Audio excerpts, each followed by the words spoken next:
pendant 60 ans, qu'est-ce que nous avons fait de nos pays? Je pense que sur beaucoup de plans économiques, politiques, sociaux, mais nous avons échoué parce que nous sommes en train de gérer les conséquences de ces échecs. Et pourquoi nous avons échoué? Nous avons notre propre responsabilité. Même le fait que le colonisateur ou l'ancien colonisateur arrive à nous diviser, mais j'avais un professeur à l'université, il dit que si nous avons été colonisés, c'est que nous étions colonisables. Parce que ceux qui sont venus prendre des esclaves dans nos pays, mais ils n'ont pas pris seuls. Ils ont toujours trouvé d'autres Africains et ils restaient à la côte. C'est d'autres Africains qui allaient chercher d'autres Africains pour les vendre aux esclavagistes. Donc nous avons, dans tout ce qui arrive dans notre pays, c'est que nous-mêmes, nous avons failli. Nous devons nous poser ces questions. Mais tu ne peux pas créer une armée et demander aux autres de financer ton armée pendant que ton armée constitue une menace pour eux, parce que ces pays qui veulent vous dominer n'ont pas intérêt à ce que vous ayez une armée. Donc les dépenses militaires d'un pays ne peuvent pas reposer sur l'aide étrangère. Ça doit être notre effort. Maintenant, on peut définir les partenariats qu'il nous faut, mais tant qu'un pays n'a pas dégagé les ressources pour assurer sa propre sécurité, bon, les autres viendront s'amuser sur ton territoire. Mais l'Afrique doit prendre sa place dans le compteur des nations, parce que personne ne nous donnera rien dans cette affaire. Parce que les relations internationales sont plus gouvernées par la force, souvent la force brutale, que par le droit ou l'équité. Mais je dis que c'est vrai qu'aujourd'hui, la place qui est donnée à l'Afrique, aux Nations Unies, dans les institutions financières internationales, c'est injuste. Comment un continent aussi grand que l'Afrique n'a même pas une seule place au Conseil de sécurité des Nations Unies de membres non permanents. Mais en même temps, il faut qu'on se pose aussi la question, si l'Afrique doit être sur la table, sur la scène internationale, hier je le disais encore dans une conférence, l'Afrique ne doit pas être le menu. L'Afrique ne doit pas être le menu, mais l'Afrique doit être autour de la table en tant qu'acteur. Si l'Afrique est autour de la table en tant qu'acteur, il faut que cet acteur-là vienne en substance, en qualité et en différence. Parce que si l'Afrique est un supplétif de certaines puissances au Conseil de sécurité ou à la Banque africaine de développement ou à la Banque mondiale, un coup on vote avec les Occidentaux, un coup on vote avec les autres, ça ne sert à rien même d'être là-bas, on aurait dû même les laisser diriger. Mais si l'Afrique vient, elle doit porter la voix et la préoccupation des Africains. Elle doit apporter une perspective différente de l'Afrique, un poids différent, une approche différente. Si on n'amène pas ça, je crois que ça ne sert à rien d'être là pour être là, parce que l'Afrique est là.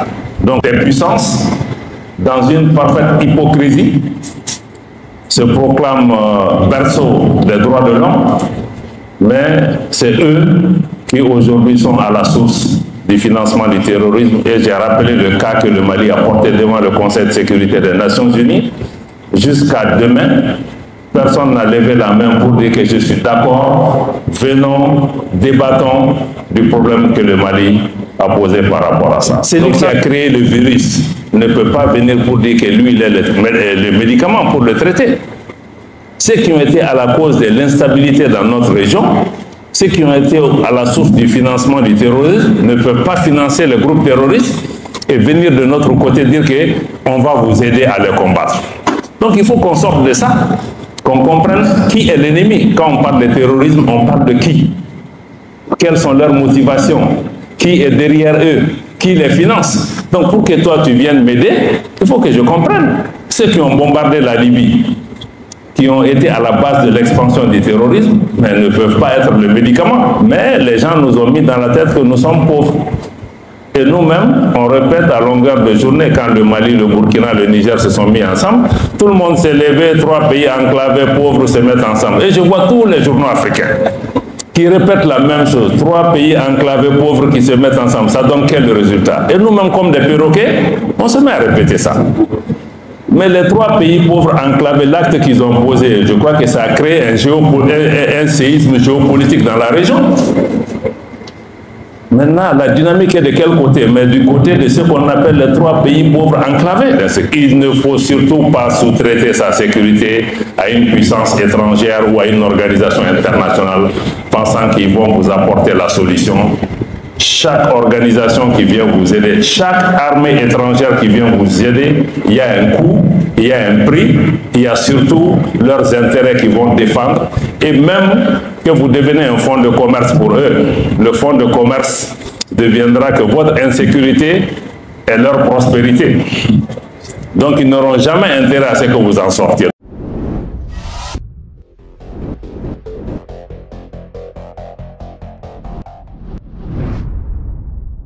Merci d'abord pour l'invitation et aussi merci de nous associer constamment à ce salon des médias qui est à sa 3e édition. Donc je tiens à vous saluer, vous féliciter pour maintenir cette institution en vie qui est un cadre essentiel pour le renforcement des capacités des médias africains, des médias maliens, pour mettre toujours l'information au cœur de notre action, mais aussi une information qui est générée par nous-mêmes, parce que la question de contenu est une donnée extrêmement importante. Merci aussi de nous donner l'occasion d'interagir avec vous, les médias maliens, les médias du Burkina Faso, du Niger et certainement du Togo et beaucoup d'autres pays africains qui nous font l'honneur et le plaisir de travailler ensemble. Ça veut dire que les médias sont déjà dans l'intégration sous-régionale, ce que nous saluons fortement parce que notre combat est le même. Et aussi, mon 3e message, c'est toujours de rappeler aussi l'importance que le chef de l'État, le colonel Assimi Goïta, accorde aux médias. Je pense que malgré sa formation de militaire qui aurait pu le faire pencher vers un certain mutisme, je pense qu'aujourd'hui il comprend lui-même la nécessité dans le combat que notre pays mène de mettre l'information et la communication au cœur de notre action. En premier lieu, l'information des Maliennes et des Maliens. Il tient à ce que nous communiquions sur tout ce que nous faisons, et vous voyez que de plus en plus, même quand il y a des missions gouvernementales à l'étranger, nous en faisons un point d'honneur à ce que nos activités soient couvertes et que les Maliens sachent ce que font leurs gouvernants par nous-mêmes et non par des sources extérieures à notre pays. Et il tient à ce que nous nous exprimions aussi chaque fois que cela est nécessaire en langue nationale, parce que c'est ce qui touche aussi la majorité de nos compatriotes. Donc nous nous en faisons un devoir. Maintenant, pour revenir à la question, je me réjouis que le symposium que nous avons eu à Kigali la semaine dernière ait eu une résonance ici, mais dommage que beaucoup n'aient pas pu comprendre. Nous avons choisi de nous exprimer en anglais aussi parce que c'était aussi la langue du pays, la langue de la majorité des participants, et ça nous permettait quand même d'être compris des participants, pas nécessairement des Maliens.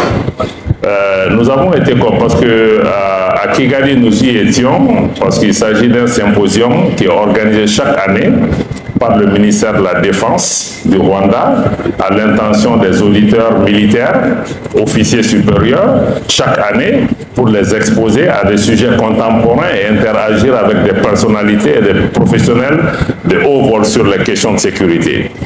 Et même des questions économiques ou des questions de développement. Et le panel auquel nous avons eu le plaisir d'assister aux côtés d'autres éminents africains était beaucoup plus centré sur les causes profondes de l'insécurité sur le continent et quelles sont les perspectives et les voies de sortie de cette insécurité. Naturellement, notre démarche n'a pas été en participant à ce panel d'essayer de donner un cours sur l'insécurité à des officiers supérieurs qui savent déjà ce qu'est l'insécurité parce qu'ils la combattent au quotidien. Donc nous avons plutôt pensé donner quelques repères importants par rapport à l'insécurité, mais surtout partager quelques leçons que nous avons résumées en 10 leçons que nous pouvons tirer de l'expérience de notre pays dans la lutte contre l'insécurité. Pensons naturellement que l'insécurité peut avoir des causes multiples, des causes internes comme des causes externes. Les causes internes peuvent être liées à notre propre responsabilité, incapacité de pouvoir développer nos pays, de promouvoir l'inclusion, de promouvoir aussi la transformation économique de nos pays, les déficits par rapport à la gouvernance de nos pays aussi qui est à la cause de beaucoup de ces phénomènes, mais aussi il y a des causes externes, notamment la colonisation, l'impérialisme, le néocolonialisme. Aujourd'hui, l'ingérence extérieure constitue aussi une source principale de cette insécurité. Donc, ayant dit cela, nous pensons que du côté de l'expérience que notre pays a traversée au cours des 10 dernières années, comme le Burkina ou le Niger, je pense que nous avons la même expérience. Je pense que nous en avons tiré quelques leçons que j'ai essayé de résumer pour nos auditeurs.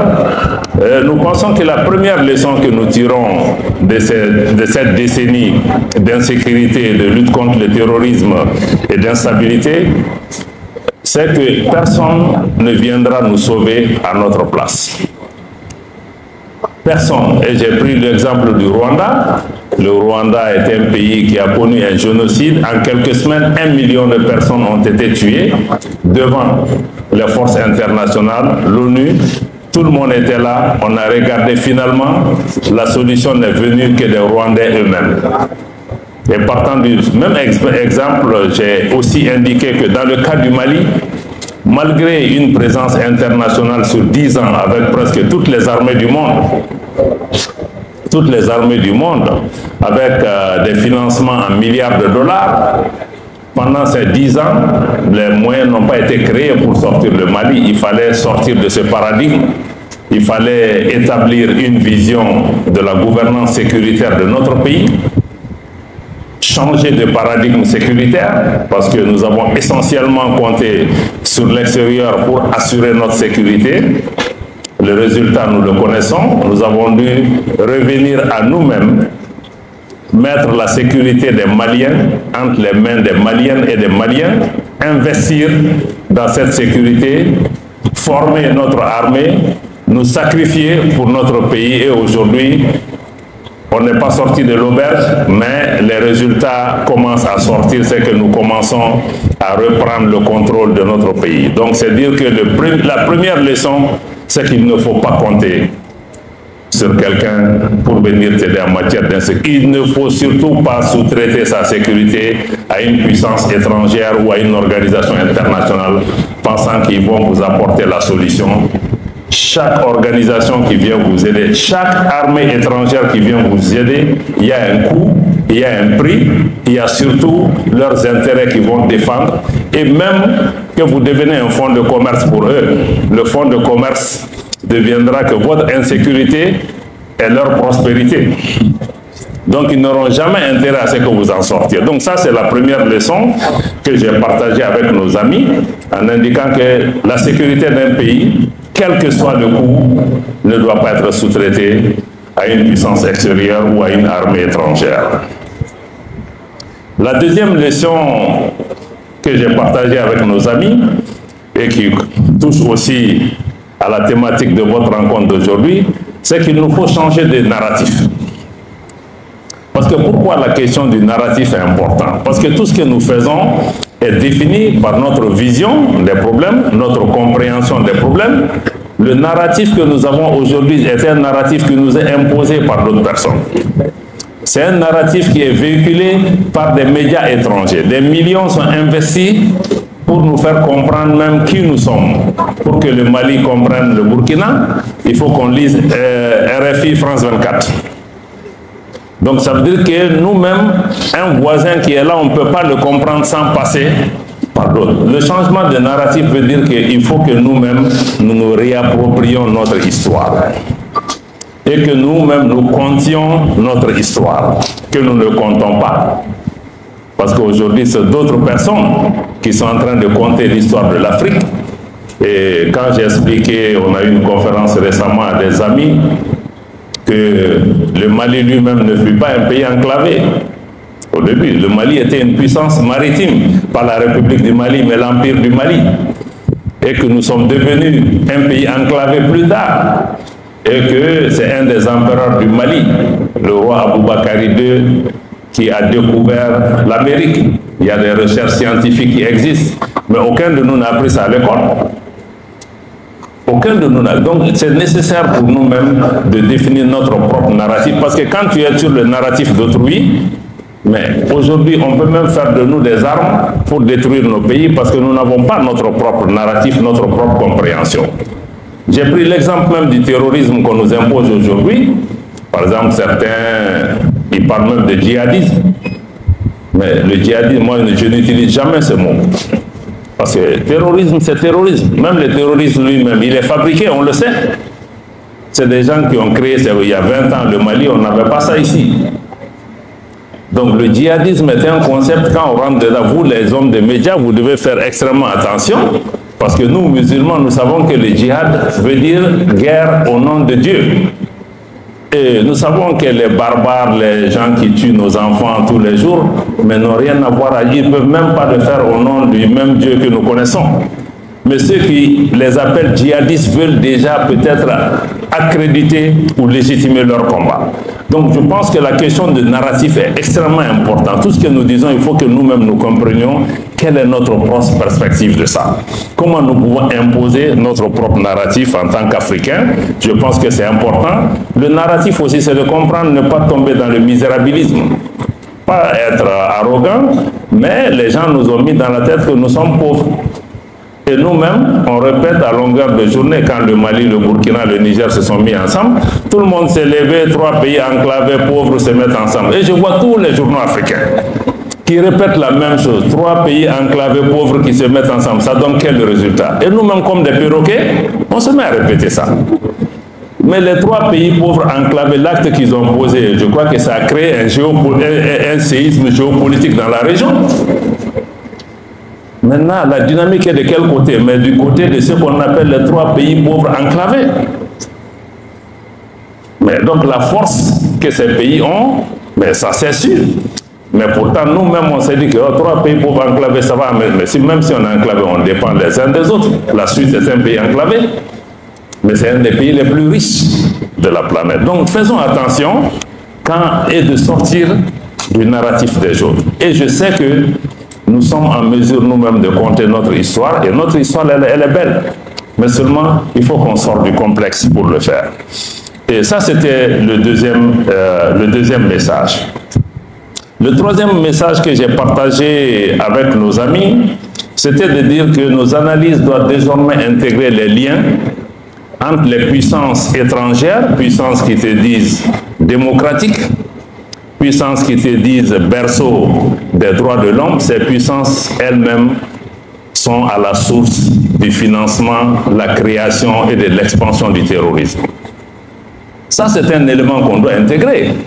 Parce que, mais, celui qui a créé le virus ne peut pas venir pour dire que lui, il est le médicament pour le traiter. Ceux qui ont été à la cause de l'instabilité dans notre région, ceux qui ont été à la source du financement du terrorisme ne peuvent pas financer les groupes terroristes et venir de notre côté dire qu'on va vous aider à les combattre. Donc il faut qu'on sorte de ça, qu'on comprenne qui est l'ennemi. Quand on parle de terrorisme, on parle de qui? Quelles sont leurs motivations? Qui est derrière eux? Qui les finance? Donc pour que toi tu viennes m'aider, il faut que je comprenne. Ceux qui ont bombardé la Libye, qui ont été à la base de l'expansion du terrorisme, mais ne peuvent pas être le médicament. Pour arrêter ça, ils n'auraient même pas dû le créer. Donc je pense que ça, j'ai mis le doigt sur cet élément en disant que des puissances, dans une parfaite hypocrisie, se proclament berceau des droits de l'homme, mais c'est eux qui aujourd'hui sont à la source du financement du terrorisme. Et j'ai rappelé le cas que le Mali a porté devant le Conseil de sécurité des Nations Unies. Jusqu'à demain, personne n'a levé la main pour dire que je suis d'accord. Venons, débattons du problème que le Mali a posé par rapport à ça. Donc ça, c'était la troisième leçon. Et le quatrième, c'est qu'il faut que l'Afrique assume ses responsabilités. C'est vrai que nous pouvons reprocher beaucoup de choses aux colonisateurs, à beaucoup de pays, mais cela ne nous disculpe pas. Pendant 60 ans, qu'est-ce que nous avons fait de nos pays? Je pense que sur beaucoup de plans économiques, politiques, sociaux, mais nous avons échoué parce que nous sommes en train de gérer les conséquences de ces échecs. Et pourquoi nous avons échoué? Nous avons notre propre responsabilité. Même le fait que le colonisateur ou l'ancien colonisateur arrive à nous diviser, mais j'avais un professeur à l'université, il dit que si nous avons été colonisés, c'est que nous étions colonisables.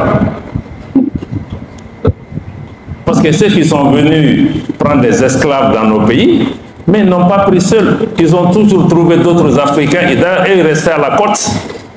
C'est d'autres Africains qui allaient chercher d'autres Africains pour les vendre aux esclavagistes. Donc nous avons, dans tout ce qui arrive dans notre pays, c'est que nous-mêmes, nous avons failli. Nous devons nous poser ces questions. C'est vrai, on a eu beaucoup de dirigeants, des Modibo Keïta aujourd'hui. Certains ont certainement des actifs, mais il y a aussi un passif. Donc, cette responsabilité, il faut que nous-mêmes on s'asseye pour nous dire, mais quelle est notre part d'œuvre? Parce qu'on ne peut pas fixer un problème si on ne l'a pas compris et si on pense que la responsabilité c'est chez les autres seulement. Donc même la responsabilité qu'on impute aux autres n'a été possible que jusqu'à aujourd'hui, au moment où je suis en train de vous parler, c'est qu'on a fait du temps de l'esclavage, de la colonisation. Il y a d'autres Africains qui le font. Ceux qui viennent nous combattre au Mali ici, mais ils ne sont pas toujours là. C'est d'autres Maliens qui sont utilisés pour nous combattre. Donc moi je pense que la responsabilité de l'Afrique, nous devons aussi l'assumer pour pouvoir avancer et trouver des solutions. Et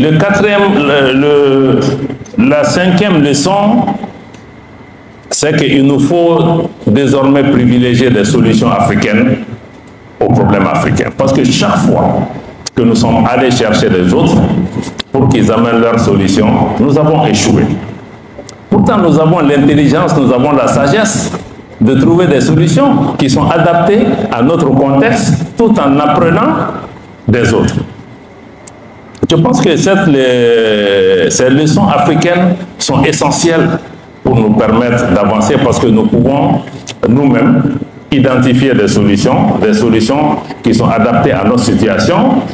Et comme je vois les gens du groupe Mansa qui le répètent souvent, mais qu'on nous autorise à faire des erreurs, mais aussi à apprendre de nos erreurs. Tu ne peux pas bâtir ta réponse sur les erreurs d'autrui. Parce que les autres là ont fait des centaines d'années pour commettre des erreurs et apprendre de ça. Donc on nous laisse aussi, on peut prendre des chemins, on peut se tromper, mais je suis sûr, c'est comme ton enfant. Si tu lui dis, bon, ne marie pas telle femme, il y a tel ou tel problème, bon, il ne va pas t'écouter, il le fait. Mais s'il le fait, mais si ça ne marche pas, il viendra te dire que tu avais raison. Mais au moins, il en aura tiré une leçon. Donc je pense que qu'on laisse les Africains prendre leur propre chemin, faire leurs propres erreurs et tirer leurs propres conclusions de leurs erreurs. Ça me paraît être important. La sixième leçon, c'est que le financement de la sécurité de l'Afrique et des pays africains doivent reposer sur nous-mêmes. Nous devons utiliser nos propres ressources pour assurer notre sécurité en priorité. Ça ne veut pas dire que notre sécurité, nous ne sommes pas ouverts à travailler avec d'autres, mais tu ne peux pas créer une armée et demander aux autres de financer ton armée pendant que ton armée constitue une menace pour eux, parce que ces pays qui veulent vous dominer n'ont pas intérêt à ce que vous ayez une armée. Donc, les dépenses militaires d'un pays ne peuvent pas reposer sur l'aide étrangère. Ça doit être notre effort. Maintenant, on peut définir les partenariats qu'il nous faut, mais tant qu'un pays n'a pas dégagé les ressources pour assurer sa propre sécurité, bon, les autres viendront s'amuser sur ton territoire. Je pense que ça sera à tes dépens. Ça, c'était la septième leçon. Ou bien, non, ça c'était la sixième, je me mélange dans les chiffres. La septième, qui touche un peu peut-être à ce qu'on va discuter par rapport à l'AES, c'est de dire qu'il faut que nous transformions nos organisations régionales pour que ces organisations régionales soient le reflet de nos besoins, de nos préoccupations, et que nos organisations soient pilotées par des leaderships véritablement africains, que ces organisations ne soient pas télécommandées de l'extérieur, ne soient pas sujets à une ingérence extérieure.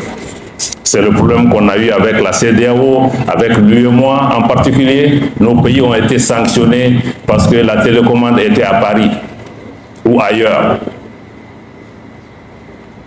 Je pense qu'on ne peut pas être dans des organisations qu'on ne contrôle pas. On ne peut pas abandonner une partie de sa souveraineté à une organisation et que cette partie de la souveraineté soit utilisée comme une arme contre nous. On met nos sous à une banque centrale, demain, la banque centrale devient une arme qu'on utilise contre toi. Tu adhères au traité d'une organisation, demain on utilise ces traités pour fermer tes frontières. On n'utilise même pas de traité, parce qu'en fait c'est souvent un club. Un ou deux dirigeants décident qu'on va fermer la frontière au Mali et d'une capitale extérieure, quelqu'un décide que le Mali doit être sanctionné et le Mali est sanctionné. Donc ça veut dire qu'on a des problèmes. Mais nous avons adhéré à ces organisations en tant qu'État souverain. Donc je l'ai dit dans le passé, le Mali et d'autres pays, le Burkina, le Niger, le Tchad ou d'autres, mais c'est nous qui avons créé ces organisations. Elles n'ont pas créé nos pays, qui sont des pays éternels. Donc ça aussi, il faut qu'on intègre cela. Ces organisations ne peuvent pas nous contrôler. Et nous n'allons pas abandonner notre souveraineté à des organisations qui ne sont pas contrôlées par nous-mêmes. Donc il faut un leadership africain de nos organisations internationales. Naturellement, la 8e leçon sur laquelle j'ai insisté, c'est que oui, le sécuritaire est important, mais il faudra aussi trouver les moyens de mener des réformes politiques institutionnelles pour pouvoir répondre aux aspirations de nos populations.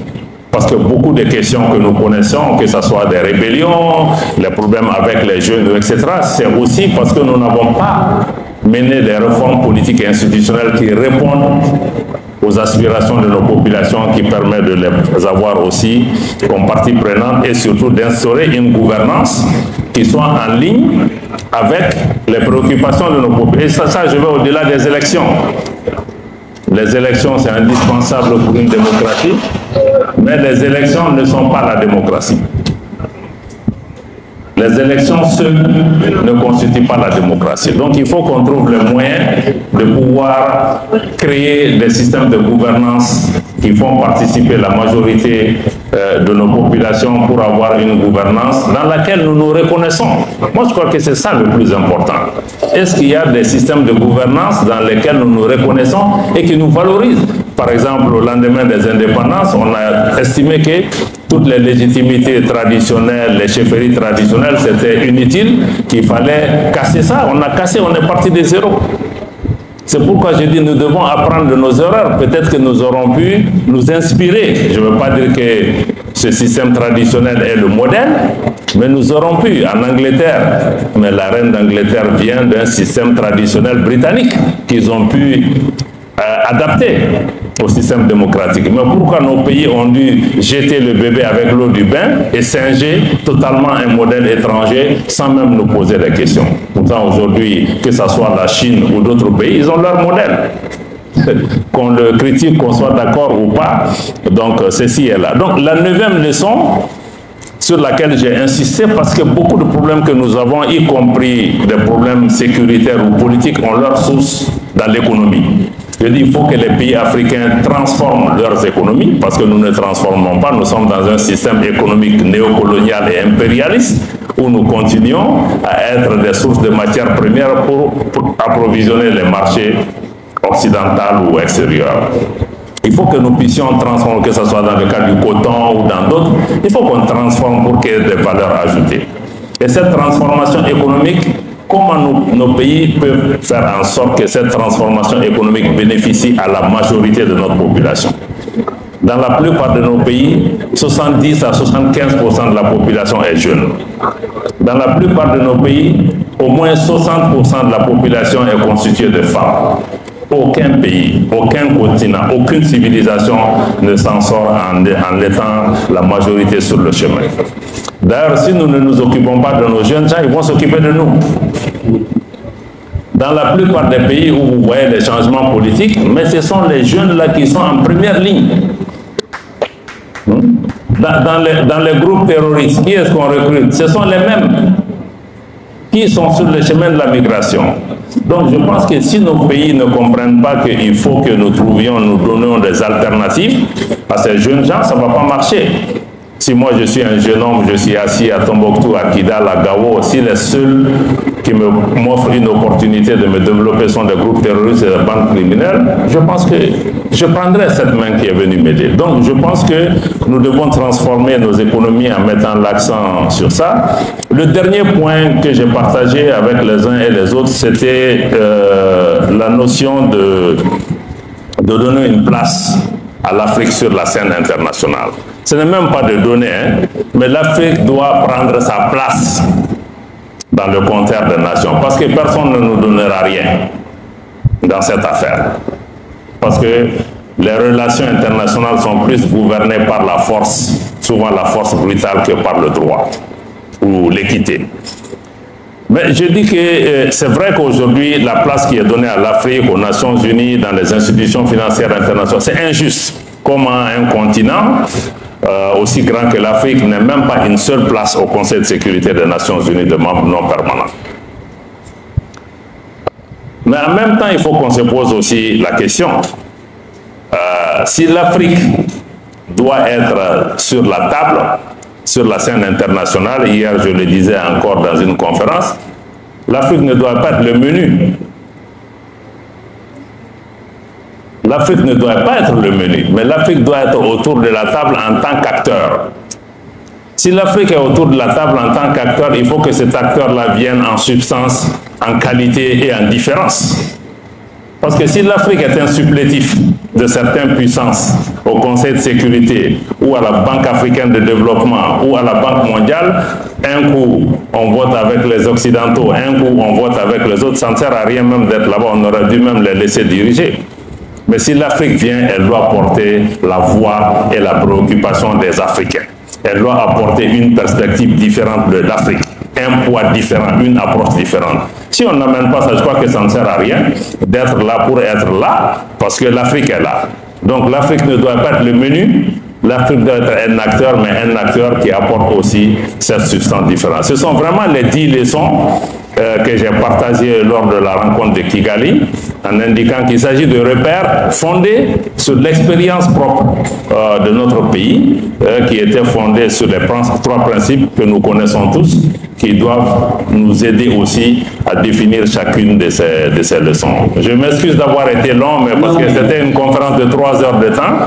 Voilà, mais c'est un peu les messages que j'ai portés à ce niveau, qui, je pense, reflètent le vécu et les préoccupations des Maliennes et des Maliens.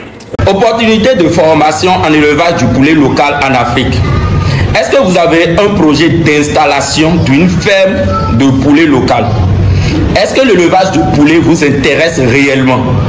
Est-ce que vous rencontrez déjà des problèmes sur votre ferme? Des problèmes concernant les maladies, la croissance, la chute de ponte ou même des problèmes liés à la fabrication d'aliments. Vous voulez maîtriser la fabrication d'aliments pour rentabiliser votre élevage de poulet. Les amis, est-ce que vous avez besoin de connaissances, d'une formation pour réellement rentabiliser? Cette formation, c'est pour vous. Pour ceux qui ne me connaissent pas, je suis le coach Emmanuel Agronome, un technicien supérieur. Je suis un producteur du poulet local, PDG de l'entreprise Fika Poulet, une entreprise spécialisée dans la production, dans la transformation et dans la commercialisation du poulet local 100% africain. Nous, on ne fait pas les poulets importés, on ne fait pas l'élevage des poulets de chair, on ne fait pas l'élevage de la poule pondeuse. On est plus spécialisé dans la race locale. Maintenant, je vais vous expliquer ce qui se passe dans notre entreprise et comment nous on rentabilise. Les amis, nous avons juste des reproducteurs. Des reproducteurs, c'est des sujets de 6 mois qui nous donnent des œufs fertiles. L'œuf que nous on obtient, c'est des œufs fertiles. Maintenant, les œufs fertiles sont amenés dans l'incubateur où ils vont passer 18 jours dans l'incubateur, après 3 jours dans l'éclosoir et nous avons les poussins. Les poussins qui représentent la matière première pour rentabiliser réellement votre élevage du poulet. Ça veut dire chez nous, on n'achète pas les poussins. C'est ce qui fait réellement qu'on rentabilise 3000 poussins en 1 mois. C'est ce qu'on obtient et nous allons multiplier ça dans les années à venir. Alors pour vous aider à nous ressembler, à rentabiliser votre élevage, nous organisons chaque dernière semaine de chaque mois une formation pour aider la communauté noire. Nous avons 2 types de formation. Il y a la formation de production. C'est quoi la formation de production? Au cours de la formation de production, nous allons parler du mythe autour du poulet. Pourquoi ils ont créé réellement le poulet Goliath? Il faut comprendre pourquoi ils ont créé le poulet Goliath. C'est quoi les avantages du poulet Goliath? Quels sont les produits dérivés d'élevage du poulet Goliath? Nous allons après parler des maladies de traitement, de la fabrication d'aliments. Les amis, la fabrication d'aliments, 80% des dépenses sont liées à l'alimentation. Donc, il faut maîtriser la fabrication d'aliments aujourd'hui pour rentabiliser votre élevage de poulet. Après, nous allons parler de la gestion de l'incubateur et de l'éclosoir. Nous allons parler après de quoi? De la rédaction de projet. Si vous avez un projet d'élevage de poulet, il faut rédiger le projet. Voir si ce projet est rentable à long terme. Il faut d'abord rédiger le projet. Donc, on va vous apprendre à rédiger un projet de poulet. Et la rédaction d'un projet débute toujours par un objectif. C'est quoi votre objectif dans le poulet? Les amis, pour finir, on va vous parler de commercialisation. Vous ne pouvez pas venir dans le poulet sans avoir le marché d'écoulement. On va vous apprendre les marketing de communication, marketing de vente et marketing du produit. Sans le marché d'écoulement, il n'y a pas d'élevage de poulet. Ça, c'est la première formation appelée formation de production. Le coût de cette formation, c'est 180 $, 100 000 francs CFA. Si vous êtes déjà intéressé, le numéro est devant vous. Après, nous avons la formation complète. La formation complète, c'est la formation qui part de la production jusqu'à l'abattage du sujet. Quand vous venez dans le monde d'élevage, pour réellement rentabiliser, vous devez apprendre à transformer. Vous savez, nous avons 3 piliers de production. La production, la transformation et la commercialisation. Vous ne pouvez pas seulement vous arrêter à la production. Vous n'allez pas réellement rentabiliser. C'est vrai que vous allez gagner d'argent, mais c'est pas encore ça rentabiliser. Il faut venir au niveau de la transformation. Et quand on parle de la transformation au niveau de la race locale, au niveau du poulet, c'est comment installer votre abattoir. Donc, au cours de la grande formation, la formation complète, on parle de l'installation d'un abattoir ou une tuerie. Si vous n'avez pas les moyens, au lieu d'installer un abattoir, vous installez votre tuerie simplement. Nous allons parler des diagrammes. Nous allons aussi parler des étapes à suivre pour abattre les volailles. Parce qu'il y a plusieurs étapes pour abattre et produire une viande de qualité. N'oubliez pas que vous voulez mettre dans l'assiette de la population une viande de qualité. Donc, il faut respecter d'abord les normes d'hygiène. Et là, nous allons parler aussi des normes HACCP. Les normes HACCP, c'est des conditions que vous devez respecter pour ne pas infecter la viande. Et pour finir cette formation, nous allons parler de quoi? De la traçabilité. Si réellement vous voulez devenir une entreprise qui se respecte, une entreprise qui va rouler avec des millions, avec des milliards, vous devez agir sur la traçabilité de votre produit. Et la grande formation, la formation complète, elle est à 360 $, 200 000 francs CFA. Le bonus ici, c'est que vous allez intégrer une communauté. Vous allez rester avec nous. Vous savez, quand vous rencontrez des vrais éleveurs qui rentabilisent, vous gagnez en expérience. Donc voilà les 2 types de formations qu'on dispose au sein de notre communauté. Et si vous êtes intéressé par nos formations, il y a un seul numéro. Le numéro là, c'est le numéro de formation. Vous appelez, vous envoyez votre nom, prénom et vous faites votre inscription, on met votre nom sur la liste. Chaque fin du mois, on organise des formations, mais les places sont limitées. On a besoin seulement de 10 personnes chaque mois. Et comment cette formation, ça fonctionne? Les amis, il faut vite faire l'inscription avant la fin du mois. Et là, vous avez des liens, vous avez des vidéos, vous avez des documents et vous finissez de suivre les vidéos, de faire la lecture de ces documents et le jour même de la formation, vous posez des questions. Là, vous avez déjà une idée de ce qu'on appelle l'élevage avant le jour de la formation. Et là, vous avez le temps pour poser tellement de questions. Chez nous, il n'y a pas de questions bêtes. Chers membres de la communauté des entrepreneurs, la connaissance, seule la connaissance va vous permettre de rentabiliser votre élevage de poulets. J'attends vos inscriptions. Inscrivez-vous massivement à cette formation et ensemble, nous allons atteindre notre autosuffisance alimentaire et aussi parler de souveraineté alimentaire. Ensemble, les amis, nous pouvons lutter contre l'importation de la volaille, des poulets congelés, des poulets morts. Il faut commencer la production, mais surtout de la production du poulet local 100%. J'attends vos inscriptions. Merci beaucoup. Le numéro est devant vous. Ce numéro, c'est uniquement pour la formation. Quand vous appelez, c'est pour acheter une formation. C'est pour prendre des renseignements sur la formation et vous inscrire. Merci beaucoup et à tout à l'heure.